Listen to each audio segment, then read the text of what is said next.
eu sou a psicóloga Irene, e eu acabei de sair de uma live lá do Instagram e do Facebook, que é o @psicoligado, nossas redes sociais. Eu trabalho com um amigo, o psicólogo Maicon, e a gente estava na interação, mas a minha internet ela deu uma travada, e a gente estava falando justamente sobre a questão nessa live sobre o eu demoníaco. A gente levantou uma enquete nas nossas redes sociais, e o público escolheu esse tema para a gente trazer como próxima live. E aí, por conta da minha internet, aí eu decidi fazer aqui um vídeo rápido, porque a ideia era trazer essa live aqui para o nosso canal do YouTube. Então, como a qualidade não ficou legal, ficou travando, ficou embaçando, aí eu decidi trazer aqui um geralzão do que a gente falou, e aí a gente traz aqui para você também para ficar registrado aqui no YouTube. E se você curtir, gostar, compartilhar, enfim, fica à vontade para você trazer aí sua participação. O eu demoníaco e as suas manifestações foi um tema que de fato nas nossas redes sociais ela chegou a trazer algum incômodo, né? Um burburinho. Algumas pessoas vieram na nossa rede social questionar e tentar entender, né? Poxa, as pessoas estão pensando que é alguma coisa religiosa. Será que você vai falar de alguma coisa relacionada a isso, as manifestações corpóreas, das questões que envolvem as religiões como um todo? E aí a gente queria deixar claro que não, embora a religião seja algo considerado como uma experiência pessoal de cada pessoa e necessária porque é arquetípica da pessoa, do nosso mundo, a gente não vai focar nesse tema.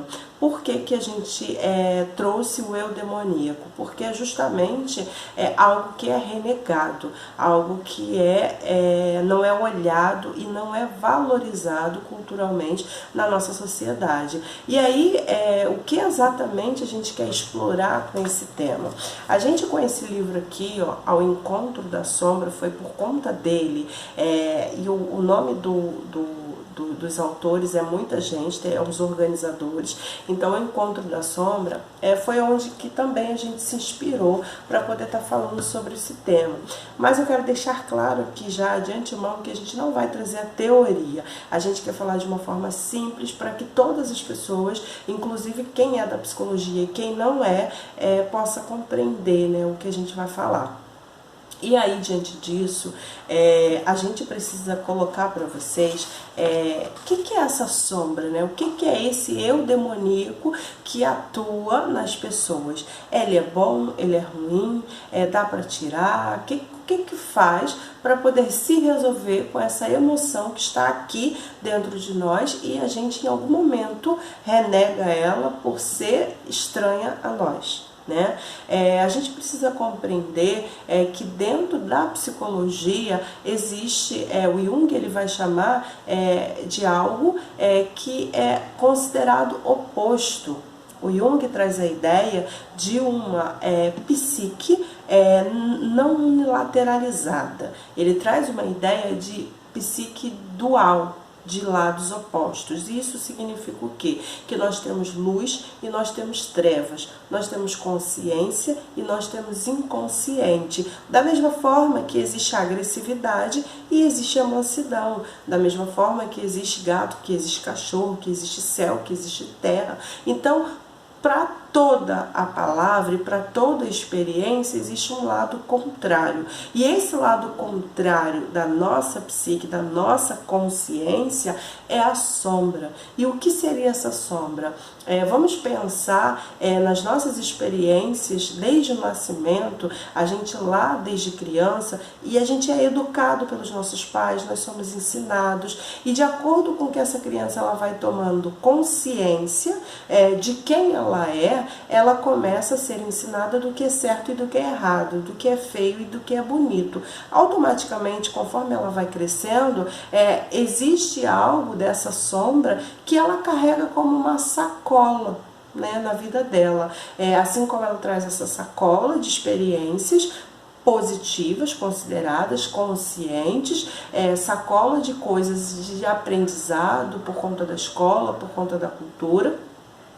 Por outro lado, ela tem uma subpersonalidade, que cresce juntamente com ela na mesma proporção.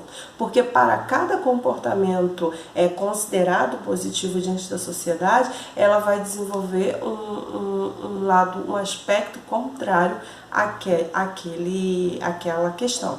Então isso significa que essa sombra ela vai crescendo com a gente nas nossas vivências, nas nossas experiências, e ela vai se tornando algo tão forte dentro de nós que quando a gente chega na vida adulta, ela aparece, de algum modo ela aparece se manifestando o tempo todo. Só que a gente cresceu com uma ideia do que é bom e do que é ruim. E aonde nasceu, onde começou a sociedade a criar essa ideia do que é bom e do que é ruim? A gente pensa que a gente tem uma cultura muito engessada e de fato uma cultura muito próxima da cultura judaico-cristã. Então nós somos um povo muito pautados e voltado para a religião de fato, para o mito da criação, do cristianismo. Então nós somos influenciados por toda essa cultura.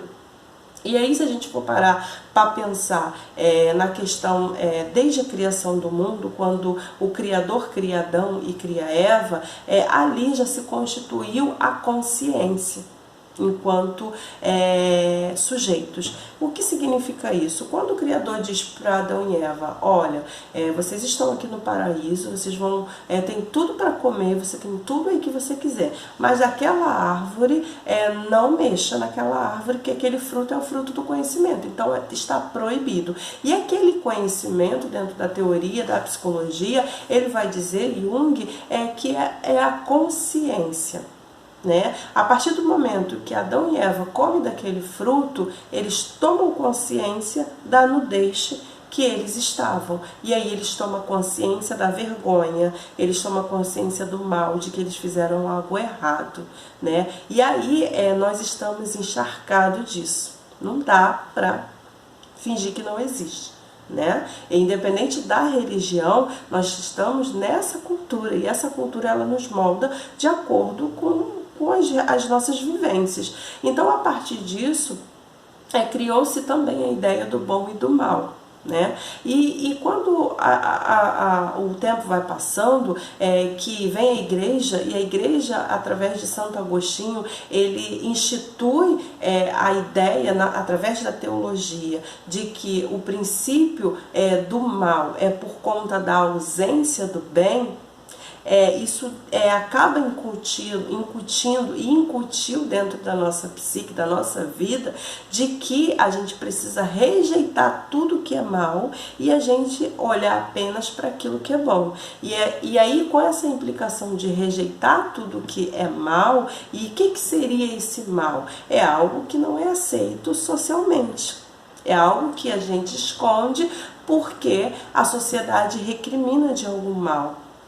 E aí essa criança, quando está lá nessa vivência, nessa experiência de filho com seus pais, o que acontece? Ela começa a ser repreendida. Não faça isso, olha, não pode, isso é feio. E aí ela começa a entender dentro do psiquismo dela que os pais só querem enxergar coisas boas nela.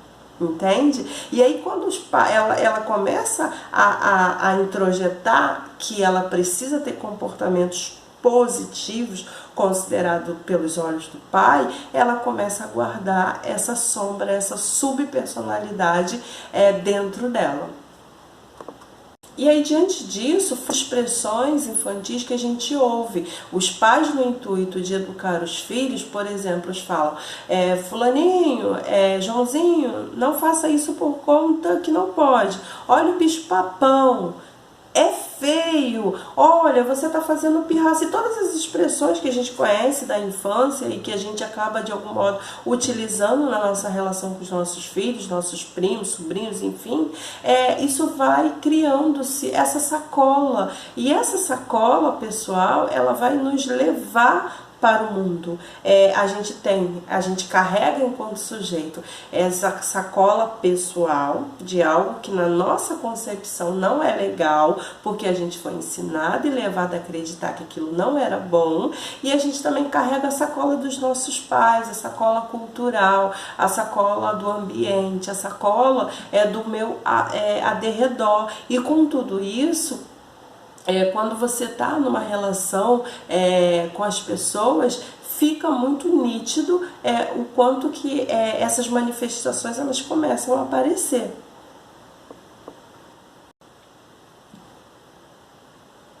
Então, esse mal que a gente aprendeu desde a infância, que é mal, que ele precisa ser deixado de lado, ele traz sempre a ideia pra gente de que ele precisa ser negado e ele precisa ser rejeitado. Logo, ele entra numa constituição e numa parte nossa de que a gente não faz acesso a eles.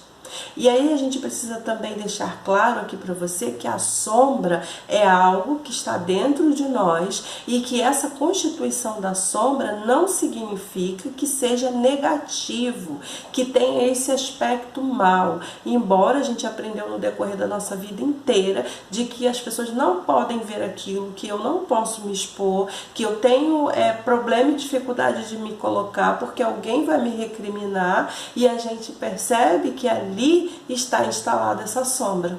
E essa sombra também está relacionada com coisas positivas. Às vezes as pessoas têm uns dons e elas não conseguem fazer algo. Ela tem um dom de escrever, de cantar, e ela se sente super envergonhada e ela projeta aquilo, rejeita aquilo nela, deixa com que aquilo fique guardado dentro dela, ela não manifesta para as pessoas e ela deixa de viver a criatividade daquele aspecto, conteúdo que está desconhecido nela. Então a sombra nada mais do que algo desconhecido em nós. E se a gente não faz contato com esse algo desconhecido, ele vai chegar a um ponto a nos fazer mal, porque nas relações é onde ele vai se manifestar. E essas relações, elas vão ser destrutivas. Isso se manifesta muito no casamento. A gente está vivendo um momento pandêmico, então as relações hoje, os casais que estão muito próximos, porque isso está favorecendo, né, essa relação das pessoas com a pandemia, faz com que alguns casais estão conseguindo se reencontrar, perceber que a coisa não era tão feia quanto antes, que o problema não era tão grande quanto antes. Por outro lado, existem casais que estão se matando, existem casais que não estão suportando ficarem um perto do outro dentro de casa, sem poder ter um escape, sem poder ter um jogo de futebol para assistir, sem poder sair e conversar com os amigos por conta da pandemia. E isso também se dá muito pelo crescimento nessa época da violência contra a mulher, né? A gente aprende com todo esse histórico cultural, familiar, que a gente carrega dentro de nós enquanto sujeito, ele está encharcado de estímulos e aprendizado. A questão da rejeição com o mal, da rejeição com aquilo que eu desconheço, ele foi aprendido, não é algo natural. Porque quando a gente vai olhar para a criança ela se expressa. E aí ela se expressa, ela fala besteira, ela fala algo tão espontâneo que aquilo, em algum momento, para ela não tem problema, porque ela está ali na espontaneidade. E aí a gente aprende, né, a rejeitar esses lados criativos em nós. Então esse conteúdo sombrio é algo que a gente aprendeu a rejeitar, a gente aprendeu a... Isso vai gerar algum sintoma, isso vai gerar alguma dificuldade nas relações e assim ela vai se manifestando. E cabe também a gente frisar aqui que essa questão de fato da sombra, ela é algo que está muito próximo da nossa consciência. Como eu falei, existe consciente e inconsciente. Tudo que está nesse inconsciente é tudo que está escondido